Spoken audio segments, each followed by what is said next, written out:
Bienvenue à la présentation au sujet de la reprise des activités du Mistral de Sherbrooke. L'objectif de cette présentation est de vous donner de l'information au sujet d'un retour potentiel à la pratique du soccer sur nos terrains. Ce qu'il faut savoir, nous devons attendre l'approbation de la santé publique. Il y a 5 phases de retour au jeu.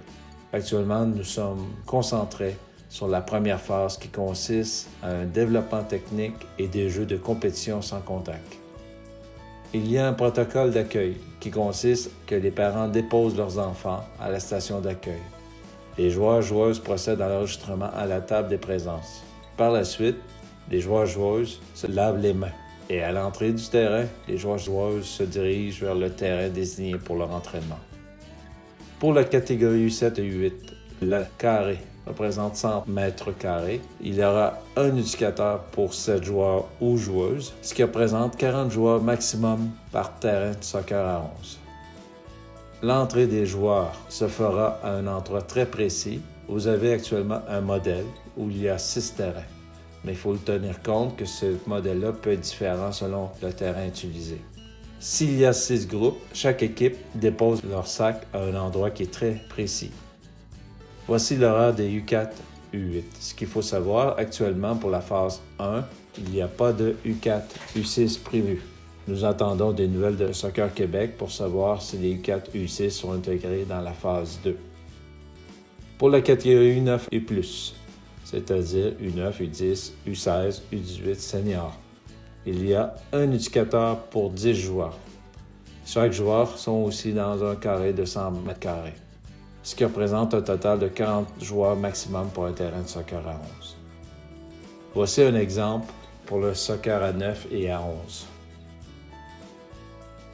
Horaire des terrains pour les soccer U9 à U12 qui sont au terrain Olympique 2 et Central 2.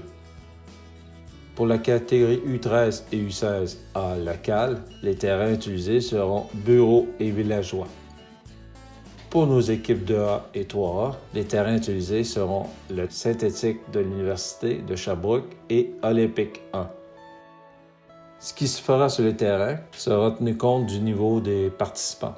Donc, on prend l'exemple le niveau 1, chaque joueur a son ballon, exercice sur place, exemple des jongleries, manipulation du ballon type cover. Toutefois, pour l'exercice d'un joueur ou une joueuse de niveau 3, on parle d'exercice en mouvement, un ballon pour 4 ou 5 joueurs, exemple passe, essuie, baby, foot, réel, soccer, golf. Cette diapositive démontre certains types d'exercices qui pourraient être faits sur le terrain, tout en respectant le niveau des participants. Le questionnaire de pré-participation consiste à ce que les participants est habillé, prêt pour participer aux activités. Est-ce que le participant démontre des symptômes liés à la COVID-19? Est-ce que le participant est sur la liste des présences remplies et a rempli son questionnaire médical? Tout dépendant des réponses des questions, l'enfant ou le joueur sera orienté dans la bonne voie à suivre. Il y aura aussi un formulaire à compléter de reconnaissance de risque COVID-19 qui vous sera acheminé par courriel aussitôt qu'on aura la confirmation du début des activités. Aussitôt que nous aurons le OK pour débuter nos activités, on vous fera parvenir un courriel pour vous expliquer le fonctionnement du retour au jeu et nous utiliserons aussi les médias sociaux pour faire circuler l'information. On compte beaucoup sur vous. Merci de votre collaboration. Je suis Mistral.